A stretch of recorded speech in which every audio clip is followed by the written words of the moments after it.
Hello everybody, welcome to this week's Prophetic Trumpet. We're going to start a new series. We're going to start a new series this week, 3 solid weeks, about the New World Order. Yeah, the New World Order. That is a conspiracy theory, right? Well, we're going to get into this. There are biblical precedents on the coming of a new world order. Now, we touched upon this a bit last week when we spoke on the Club of Rome in a different series. Now, the New World Order is really a collection of dignitaries and political savants, they're industry leaders that make up a class of rulers around the world and to really do what they can to determine things in yours and my life. But is it legitimate? Is it legitimate? That's what we're going to investigate this week. Now again, I will state that you can look in the notes and you can see citations so that this platform and the algorithm and artificial intelligence and everybody else that's going to judge and say, well, that's not true. This is where I get my sourcing. Okay, let's go into history. Let's go back into the 1900s, the early 1900s. Kind of synonymous, we see that there is a chain of events that started in 1912. In 1912, there was a ship that was well, it was pushed to the masses that it was unsinkable. Why would you say a ship is unsinkable? Instead of just saying it's a luxury cruise liner. That would be a first indication that maybe something was amiss. Nonetheless, in 1912, J.P. Morgan funded the building of the Titanic and canceled the journey that he was going to take just hours before its departure in 1912. 3 of the wealthiest, stinking wealthiest men on earth, whom were against the creation of the Federal Reserve Bank, were invited aboard the ship for this maiden voyage of the unsinkable Titanic. Do not put your mind back into that horrible movie. J.P. Morgan's Titanic Vacation. Cancellation wasn't just luck, it was absolute strategy. He financed the ship through White Star Line, then conveniently bowed out at the very last moment, letting the iceberg erase 3 banking rivals, Astor, Guggenheim, and Strauss, who opposed the Federal Reserve scheme. Days later, the push for a certain central bank faced no resistance any longer, and the Titanic was seen as not a tragedy, it was a financial sacrifice for global financial control. But the Federal Reserve is not federal, and, well, it has no reserves. It's a private banking cartel created in 1913 by the same network of European banking dynasties that has been profiting from American debt since the Revolutionary War. It was sold to the public as a tool to prevent, ironically, financial crisis. Since its creation, it has been presided over instances in history, major instances in history, such as the Great Depression. Well, wasn't that a financial crisis?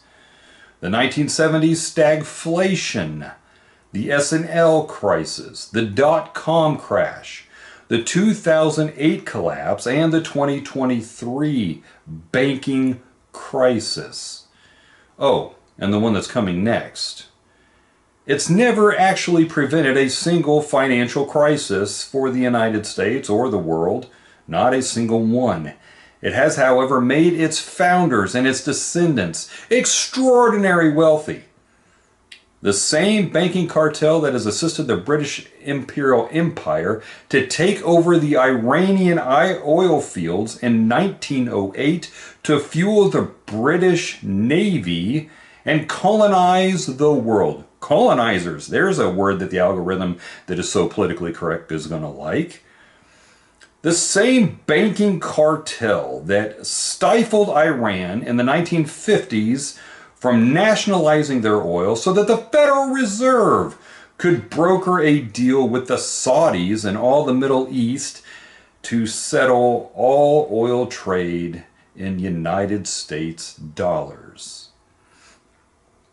The Constitution was designed to operate just fine without income tax, by the way.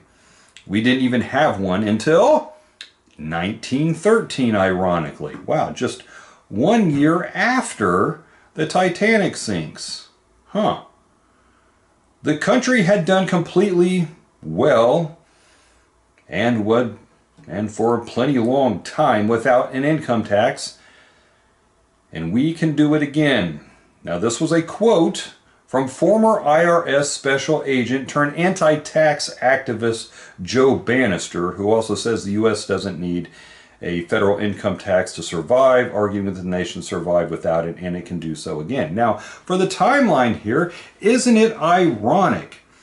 This same IRS came to be the year after the Titanic sank and financial control was given to the Federal Reserve.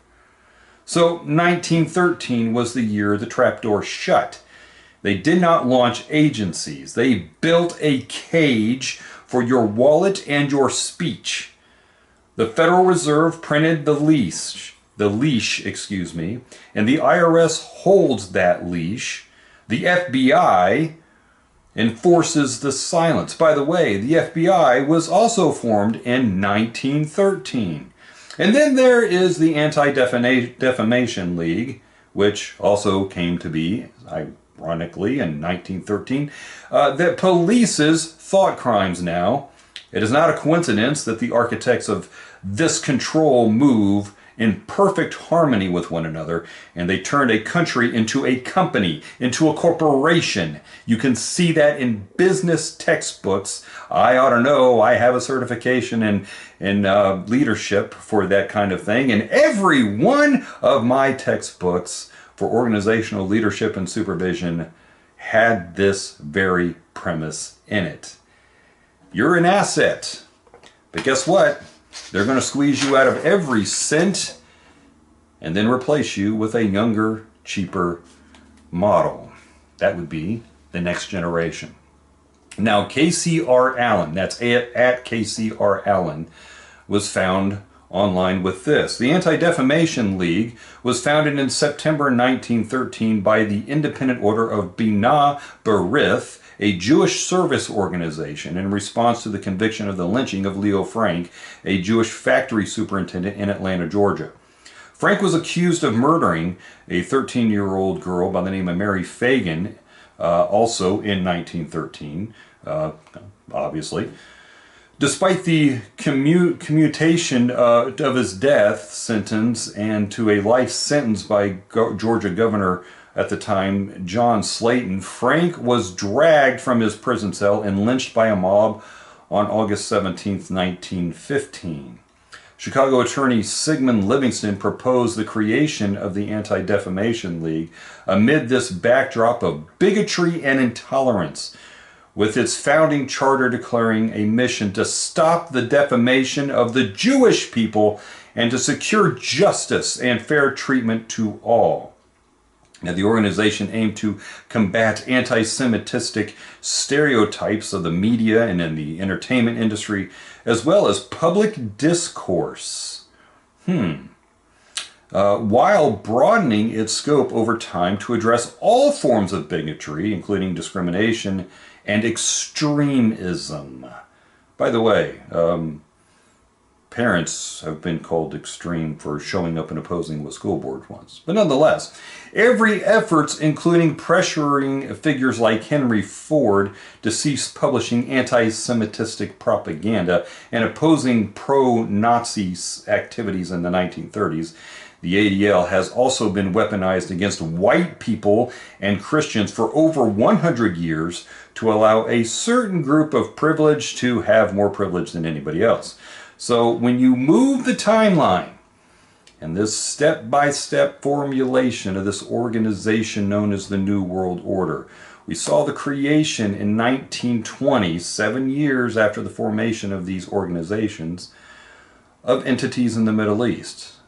You see Syria and Lebanon becoming nations. In 1921, it was Iraq. In 1923, it was Turkey. In 1932, it was Saudi Arabia. Then in 1944, again, 1944, catch that date and what surrounds that date, the IMF was formed. In 1945, World War II ends. In 1945, we then blossom into this monster known as the United Nations. In 1946, Jordan came to be. In 1945, there was the formulation of the United Nations, and the 1946 that created the World Bank. In 1947, yours and my friends, the CIA, were formed.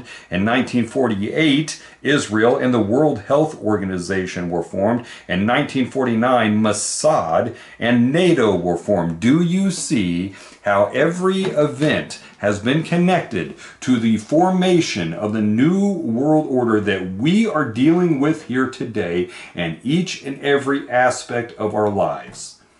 You don't have your money.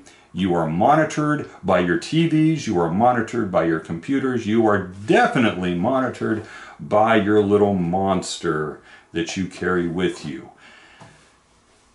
And that's just the beginning. Part 1 of 3. Documenting the New World Order. We want to thank you for joining us for this week's Prophetic Trumpet. Please like and share the message. Share it with everybody that you know. Let's get eyes opened out there, because what is coming is entirely biblically prophetic and it cannot be stopped. We'll see you next week.